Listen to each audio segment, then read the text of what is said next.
Senhores cavalheiros, senhoras damas, Pac-Man Master 9 mais uma vez, vivo ainda, e hoje eu vos trago o 11º vídeo da nossa série sobre Roma.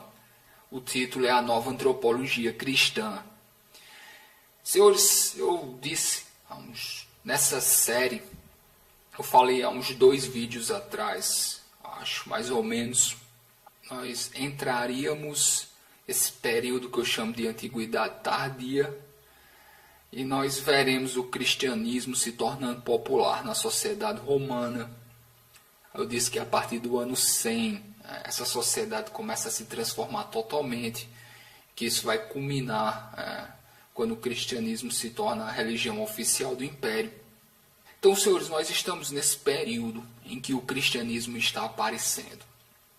Nós estamos na Antiguidade Tardia. Nós estamos vendo várias modificações na sociedade romana a partir do ano 100. E a partir desse vídeo aqui, eu estou no 11º vídeo, nós falaremos cada vez mais do cristianismo. Acho que já vão mais de 5 ou 6 horas somando todos os vídeos. E eu falei até aqui da sociedade romana da antiguidade clássica, da influência da Grécia sobre a sociedade romana, principalmente com relação à cultura. Eu disse que a Grécia sempre foi o centro da cultura, mesmo que o poder militar estivesse em Roma. E nós veremos uma saída da Grécia e o aparecimento do cristianismo. E o cristianismo começa a tomar forma e principalmente a moldar o comportamento dos romanos. E a sociedade romana, a partir do ano 100, ela começa a se modificar totalmente. E isso irá, senhores, isso irá terminar com a colocada do cristianismo como religião oficial do Império. Duas estruturas sociais totalmente diferentes. O cristianismo colocou as coisas, mudou totalmente a sociedade romana, de baixo para cima. E quando Constantino tomou o poder, Constantino usou o cristianismo para fazer a maior manobra política que para mim ocorreu na antiguidade. Se brincar, a maior manobra política da história da humanidade. Se vocês quiserem, o último vídeo eu falei das classes de nobres locais, das nobrezas locais. Falei de como o cristianismo vai tirar o poder das nobrezas das cidades, dos nobres locais, e ele vai colocar o poder na mão dos bispos. Ele vai centralizar o poder do império. E ele usa os bispos, ele usa o cristianismo para isso. Ele tira o poder dos fóruns e ele cria essa ideia ele cria a basílica. E a basílica, ela toma o lugar dos fóruns. Os bispos tomam os lugares dos nobres locais. E a sociedade romana se modifica totalmente. Então, senhores, a partir desse vídeo, nós já estamos na Antiguidade Tardia já há algum tempo. Mas a partir desse vídeo nós falaremos cada vez mais de cristianismo. Da gênese, do aparecimento do cristianismo na sociedade romana. E como lentamente ele vai modificando totalmente o império. Como eu digo, começa no ano 100, mas lá para o final do 3º século, eu colocaria a sociedade romana é algo totalmente diferente da antiguidade clássica. O cristianismo praticamente transformou o Império Romano em outra coisa. E é isso que nós vamos analisar desde o começo, a partir desse vídeo aqui. O título desse vídeo aqui, senhores, eu tive que falar isso aqui até para situar essa série. Como eu digo, já vão umas 5 ou 6 horas, é muito longo. Então eu preciso de vez em quando situar onde mais ou menos nós estamos. Então, senhores, esse vídeo aqui é o começo, vamos dizer assim, em que nós abordaremos o cristianismo principalmente. E o começo disso é na Palestina. Esse vídeo aqui, eu digo a nova antropologia cristã, eu vou tentar analisar um pouco do que é o cristão, quando ele ainda aparece na Palestina. Mas a partir do próximo vídeo, nós falaremos do cristianismo direcionado a Roma. Nós veremos que o cristianismo ele muda totalmente, até porque não é o assunto desse vídeo especificamente, mas o cristianismo ele aparece no deserto, ele aparece em pessoas que se afastam das cidades. A ideia do monastério tem muito a ver. Mas quando o cristianismo vai para a Europa, quando o cristianismo chega na Europa, ele tem que se adaptar às cidades. E nós veremos isso aqui, não colocando o carro antes dos bois. Então, esse vídeo aqui, a nova antropologia cristã. O cristão, ele é uma pessoa diferente, no sentido que Nietzsche havia abordado. Nós veremos aqui a ideia de que os cristãos ele têm um modelo diferente da pessoa humana. Mais uma vez, nesse vídeo nós abordaremos o aparecimento da psicologia cristã na Palestina, entre os judeus, tá ok? E mais para frente nós veremos como eles vão chegar na Europa. Nós estamos falando do cristão aqui, mas ele ainda é judeu, vamos dizer assim. Modelo diferente da pessoa humana é que o cristão coloca o coração à frente da cabeça. Eu falei aqui para vocês que a sociedade romana é uma sociedade extremamente racionalista. Falei que os romanos eles querem aparentar, eles querem aparecer como pessoas sóbrias, como pessoas sérias. Eles não querem nunca, jamais, principalmente os nobres, aparentar que eles agem, que eles fazem alguma coisa movidos por emoção. Falei aqui no último vídeo, essas pessoas têm um controle extremo dos gestos, inclusive da respiração. Porque é esse controle extremo dos gestos que diferencia os nobres, que diferencia as pessoas públicas. E eles têm que agir sempre com a cabeça, jamais com o coração. Eu falei aqui que, inclusive, você procurar demais as mulheres, como um homem é visto como efeminado quando ele faz isso. Que se apaixonar é uma doença para o romano. Pessoas apaixonadas, elas estão doentes. Então você imagina o quanto isso é diferente do modelo que os cristãos colocam. Colocando o coração à frente de tudo. Essas pessoas, eles veem intimidade como algo negativo. O cristão, ele é uma pessoa que deve ter o que eles chamam de... Ele deve ser simples de coração. E, senhores, ele não pode esconder nada da comunidade dele. Porque isso é uma diferença grande aqui. Eu falei aqui, mesmo entre as confrarias são essas reuniões nas tavernas, no Império Romano, mesmo as confrarias, que são os grupos, existem milhares em Roma, são extremamente populares. O cristianismo, de certa forma, ele vai aparecer em Roma, na cidade de Roma. Ele vai aparecer quase como uma confraria, depois ele se tornará a maior confraria entre elas. Mas mesmo entre as confrarias, você entende que pessoas tenham intimidades, tenham segredos com a família e tal. O que para mim diferencia o cristão, primeiramente, é que dentro da comunidade dele não haverá segredo entre os membros. O cristianismo ele coloca a intimidade como algo negativo, até porque ele diz que Deus vê todas as ações, não há como você esconder nada. E o cristão já entende você esconder algo como algo, ter algum tipo de intimidade como algo negativo. O cristianismo, o cristão, quando ele entra na comunidade, de certa forma é como se aquela comunidade fosse um único ser, uma única pessoa. E eles vão dividir tudo. E vocês verão que esse é o centro do interesse de alguns poderosos no cristianismo. Porque eu colocando aqui como ideia principal, se essas pessoas dividem pensamentos até, todos eles, essas pessoas não podem ter, eles têm que ter o coração totalmente aberto, pelo menos dentro da comunidade. Dentro da comunidade eles precisam ter um coração totalmente aberto. Essas pessoas dividem os bens deles. Então, você vê que mesmo nas primeiras comunidades cristãs, você vê que já haveria uma gerência de bens. Até porque as pessoas que entravam na comunidade, muitas vezes eles doavam o que eles tinham, até como uma espécie de demonstração de desprezo ao mundo. Quando o cristianismo chegar na Europa, essas doações aos pobres, elas se tornaram extremamente populares.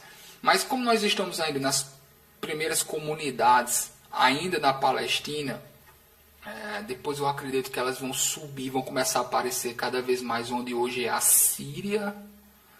E da Síria chegaria até a cidade de Roma, chegaria na Europa, propriamente dita. Essas pessoas, eles acreditam no fim dos tempos, que é algo judaico, não é algo cristão. Eu acredito que naquela época as pessoas já estavam esperando pelo fim dos tempos. Então, se você espera pelo fim dos tempos, você não vai perder tempo nas cidades. Essas pessoas colocam tudo para trás porque elas realmente acreditam que o mundo está prestes a acabar. E é por isso que essas pessoas elas se distanciam das cidades, elas se distanciam do mundo secular. E o que eles buscam? Eles buscam um estado de pureza de coração a ser resgatado. Eles acreditam que esse estado de pureza de coração simples, você só pode conseguir ele quando você se afasta do mundo secular. Enquanto você tiver problemas com a família, problemas com a cidade, é impossível, você terá o que eles chamam de coração dividido. Vocês veem muito essas palavras no começo do cristianismo. Coração puro, simples de coração e coração dividido. Porque uma pessoa que se preocupa com os problemas da família, da cidade, do mundo secular como um todo, essa pessoa ela tem um coração dividido. E ela tendo o coração dividido, ela jamais poderá ter um coração puro, que é o que eles buscam. Eu vejo que os monges, eles se tornarão uma espécie de heróis. O monastério, a saída das cidades, o afastamento das coisas mundanas, tudo isso está extremamente relacionado com o cristianismo desde o começo. Porque quando eu vejo os judeus, eu não vejo de nenhuma forma os judeus querendo se afastar das cidades. Vendo as cidades como algo corrompido. Pelo menos é a minha visão. Eu sempre vi o judaísmo como algo extremamente citadino. Como algo extremamente relacionado às cidades. E ver que os cristãos são uma espécie de judeu, um grupo judaico, que se afasta das cidades, vocês veem que a partir daí começa a aparecer uma diferenciação. Eu não acredito que eu esteja errado quando eu estou dizendo isso, mas eu sempre vi o povo judeu muito ligado ao urbano, às cidades. E para mim essa é uma diferenciação. Outra coisa que eu sabia que na época em que o cristianismo apareceu, você tinha dois grandes grupos judaicos entre os judeus. Você teria um grupo judeu que queria o fechamento deles na Palestina, judaísmo para os judeus, vamos dizer assim, em que eles permaneceriam cada vez mais fechados e tal. E você tem um grupo de judeus que eles são mais universalistas. Esses judeus, eu poderia chamar eles de judeus helênicos. São judeus que aceitaram a cultura helênica. E esses judeus, possivelmente falantes de grego, e que abraçaram a cultura grega, os cristãos virão desse grupo. Os cristãos virão do grupo dos judeus universalistas, helenizados. A comunidade judia de Roma sempre foi muito grande. Mesmo antes do aparecimento do cristianismo, muito antes, sempre houveram judeus em Roma, muito antes do cristianismo. Aliás, em toda a Europa, nós sabemos até que já na época de Roma antiga, você tinha judeus, onde hoje é a Inglaterra, por exemplo, centenas de anos antes do cristianismo. Judeus eles já rodavam o mundo todo. A ideia de que os judeus se dispersaram única e exclusivamente por causa de uma diáspora é totalmente falsa. Totalmente falsa. Houveram várias diásporas, eles saíram e voltaram várias vezes, e Mas o povo judeu, ele sempre andou muito, ele sempre esteve entre outras culturas, muito antes do cristianismo. Nós temos relatos aí de judeus já na antiguidade que chegaram onde hoje seria a China. Então, muito antes do cristianismo, você já tem comunidades judaicas espalhadas pelo mundo todo, pelo mundo conhecido, vamos dizer assim.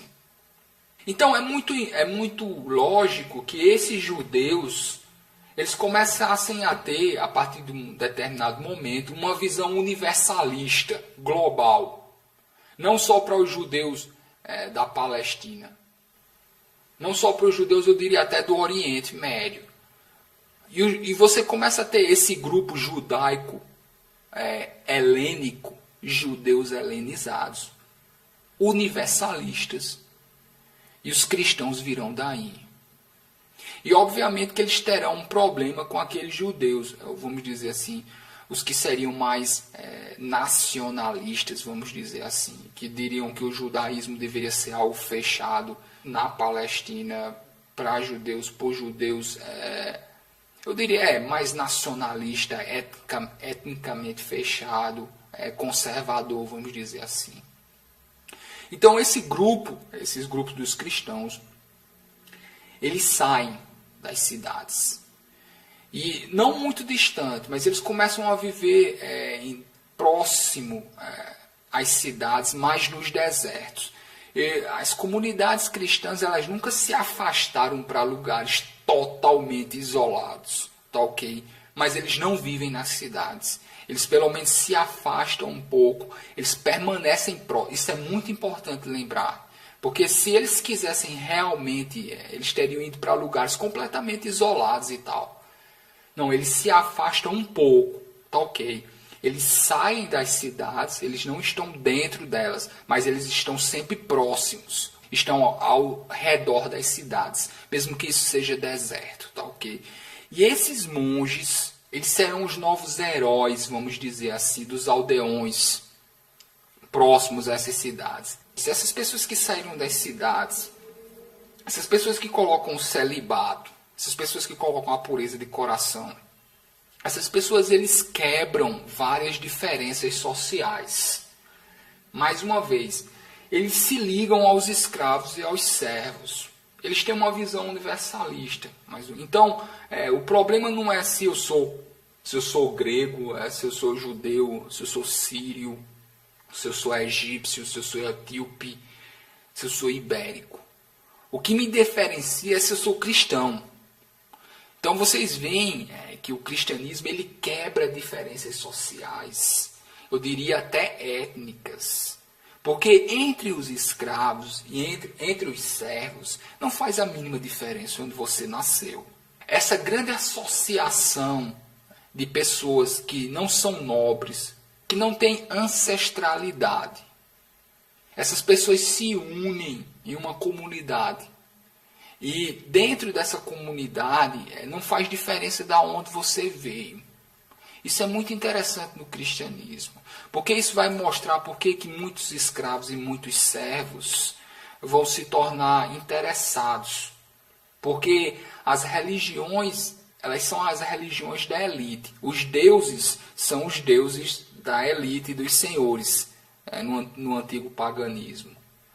Então não haveria razão nenhuma para o escravo, para o servo, louvar os deuses dos senhores.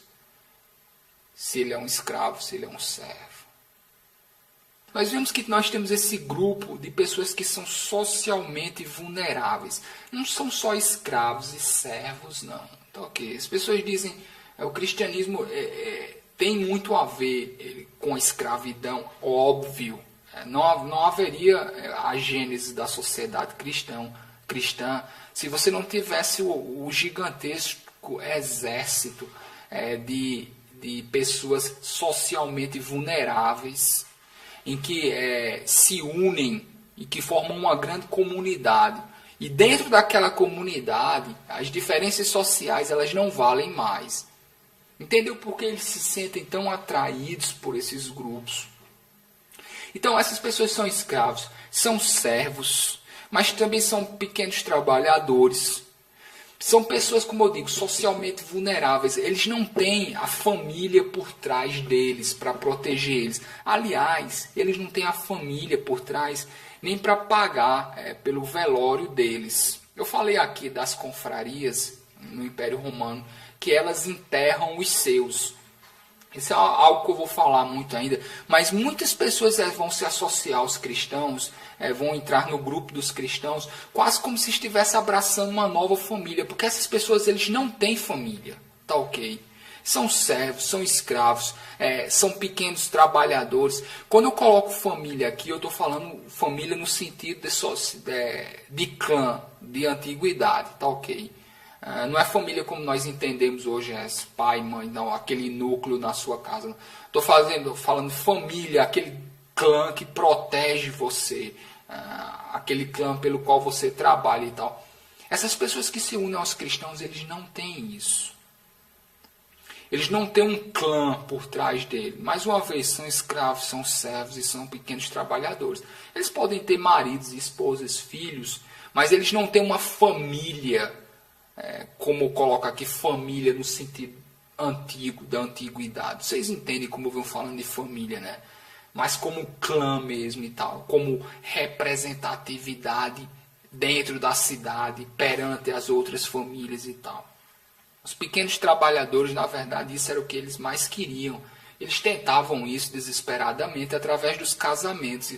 Então, senhores, os socialmente vulneráveis, as pessoas que sustentam a cidade, mas a cidade não é para elas, vamos dizer assim. E essas pessoas, elas não têm direito nem a um velório, essas pessoas não têm direito nem a um túmulo. Muitos dos escravos, eles são enterrados como animais.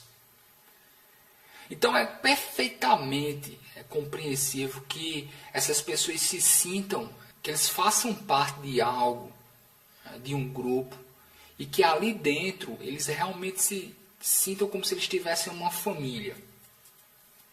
E aquele grupo cristão, inclusive, senhores, vai dar uma razão para a vida deles. Porque nós vemos que o cristianismo coloca o escravo acima dos senhores, coloca a humildade,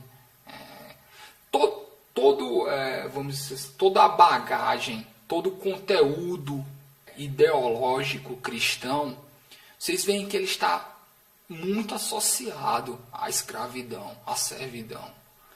A ideia de humildade, a ideia de que os humildes serão senhores no céu. A ideia de que vocês veem que existe sim uma mentalidade do escravo, do servo, de tudo aquilo que ele deseja, de tudo aquilo que ele quer. E o cristianismo apresenta isso para ele. Ele diz que ele será um escravo aqui, mas que ele será um senhor no paraíso, no céu. Diz que os humilhados serão exaltados. Diz que os puros de coração, senhores, os pacíficos. Nós vemos que a sociedade romana, os nobres, eles gerenciam a sociedade através de guerra.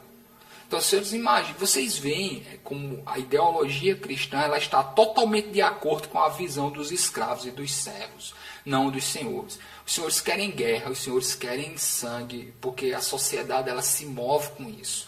Mas guerra e sangue não é lucrativo para os escravos, para os servos e mesmo para os pequenos trabalhadores. Essas pessoas não têm terra, eles não têm família, eles não têm clã. Tudo que essas pessoas querem é paz. Tudo que essas pessoas querem é poder trabalhar em paz até o dia da morte. Eles não querem glória como os senhores querem na conquista de terras. Senhores, o ponto central desse vídeo, talvez a ideia mais importante até aqui é a seguinte. O cristianismo ele vai modificar a sociedade romana porque ele cria um novo tipo de clientelismo. Eu falei aqui, se os senhores não sabem o que é clientelismo, eu falei desde os primeiros vídeos. A sociedade romana ela é moldada em cima do clientelismo. Eu sou o Senhor, eu tenho meus clientes. Eu falei aqui como os clientes se reúnem na casa do Senhor todos os dias pela manhã, para fazer o obséquio e tal. Senhores, estão nos vídeos passados e tal. O cristianismo, ele coloca uma nova forma de clientelismo. Os senhores abandonam a forma antiga de clientelismo e eles começam a dar esmolas. A ideia da esmola começa a aparecer. Porque, eu disse, todos os dias os clientes se reúnem em volta da casa do Senhor.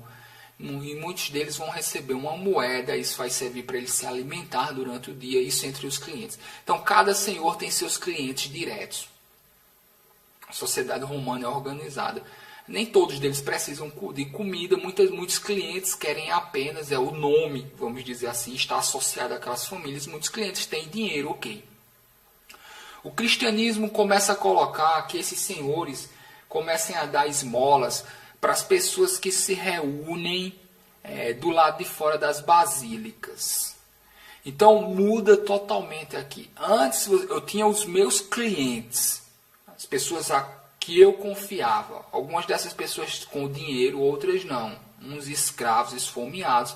Eu podia ter clientes, até pessoas importantes. Essas pessoas se reúnem ao redor de mim, na minha casa. A partir do cristianismo, eu vou começar a dar esmola lá na basílica. Vocês veem que é diferente. A partir do cristianismo, você espera que os senhores eles distribuam esmolas entre os pobres. Vocês veem que é uma nova forma de clientelismo.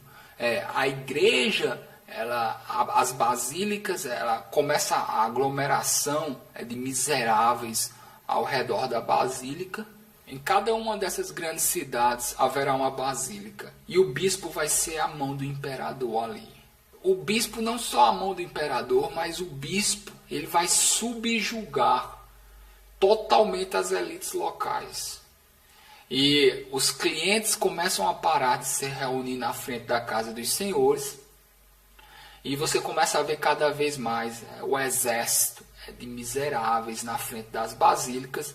Os senhores vão estar subjugados ao bispo, vão frequentar essas basílicas e a ideia do dinheiro que ele dava aos clientes, a ajuda que eles davam, cada vez mais isso começa a ser trocado pela esmola.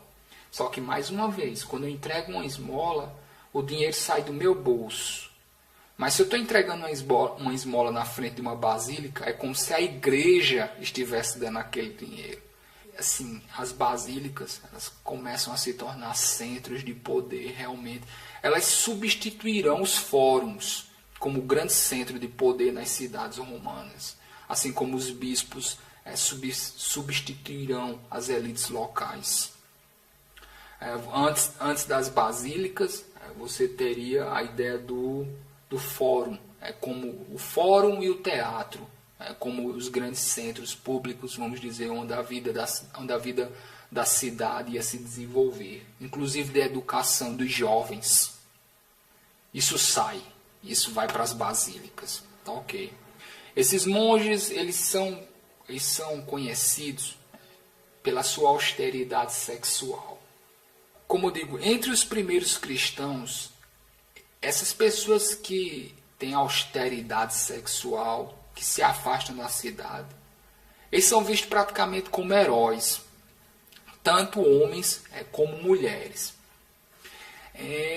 E a partir do cristianismo é que você tem a visão das virgens e das viúvas, extremamente inteligente. Mais uma vez, toda vez que eu vejo como o cristianismo se desenvolveu na sociedade romana, eu vejo, senhores, uma nova forma de gerência pública.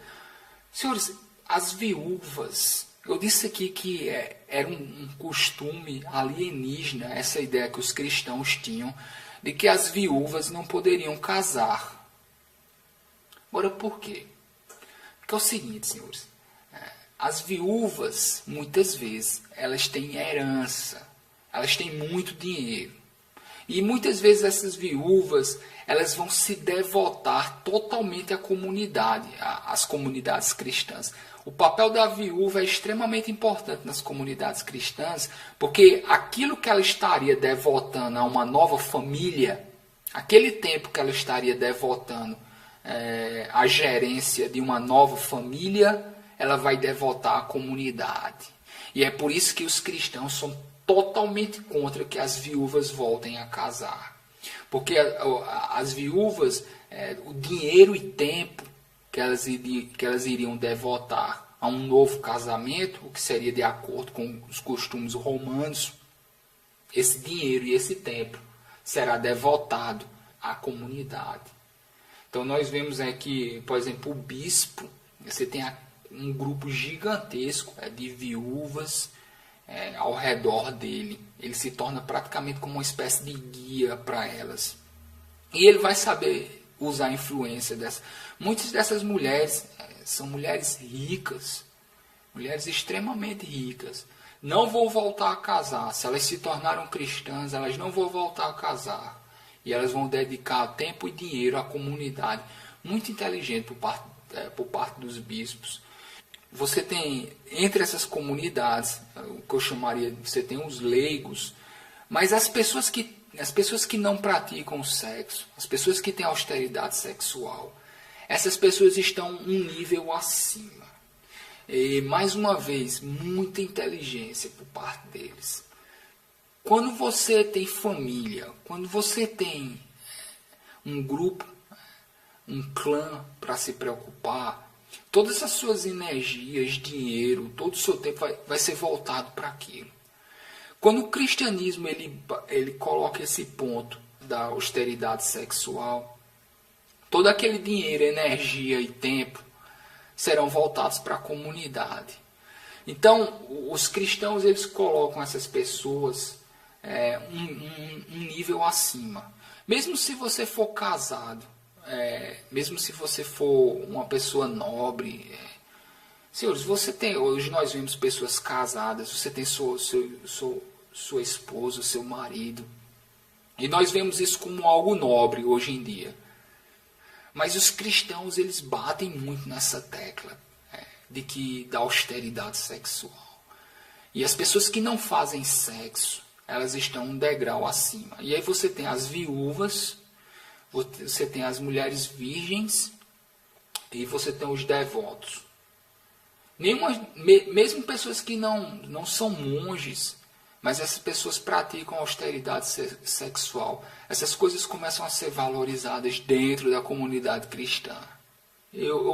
De acordo com uma visão pagã, vamos dizer assim, eu sou um romano, não cristão, e eu vejo esse grupo, essas pessoas novas aparecendo na cidade, esses grupos. E nesses grupos se reúnem homens e mulheres. Possivelmente aquela mulher teria muita dificuldade para casar, se a sociedade visse aquela mulher se reunindo constantemente nessas assembleias. Então eu coloco a austeridade sexual também até como eles queriam aparentar uma austeridade sexual. Até para dizer que mulheres cristãs também poderiam casar. E mesmo que eles colocassem a virgindade, a austeridade sexual como algo a ser louvado totalmente, essa questão da sexualidade ela será tão importante nas comunidades cristãs que isso vai definir o acesso aos cargos. O acesso aos cargos dentro das comunidades cristãs é ditado pelo celibato. Mais uma vez, esses cristãos eles pensam muito nessa questão da família. E aquela ideia do coração dividido, ele vai dizer que todo aquele tempo, amor, energia, dinheiro, tudo aquilo que seria dedicado a uma família será dedicado à comunidade. E dentro da comunidade, as pessoas que têm completa austeridade sexual, elas estão um degrau acima. Isso é o que chama a atenção dos cristãos, principalmente na visão dos pagãos, principalmente na visão dos romanos. Então eles colocam essa austeridade sexual quase como se fosse um emblema na comunidade deles. E, senhores, eles farão de tudo para que todo dinheiro, todo recurso, todo tempo que essa classe dos socialmente vulneráveis dedicaria a uma pequena família, isso será dedicado à comunidade. Eu acredito que por hoje está ok. O próximo vídeo eu continuo falando do aparecimento da igreja como instituição, mais especificamente da influência política que ela vai causar e tal. Quero lembrar vocês que tem os links aí. Lembrem de curtir a página no Facebook para que vocês recebam as atualizações. Lembrem de clicar lá, adicionar a lista de interesses. Senhores, tem links aí embaixo. Tem o meu canal pessoal. Tem o meu canal de música. Senhores, tem links aí. Os senhores vejam outros lugares onde vocês podem me encontrar. Mas principalmente a página no Facebook, para que os senhores não percam as atualizações. Então, senhores, o assunto está dado. No próximo vídeo eu continuo. Estão links aí embaixo onde os senhores podem me encontrar em outros lugares. Eu acredito que por hoje está ok. Então, senhores cavalheiros, senhoras damas, eu fico por aqui. Se cuidem.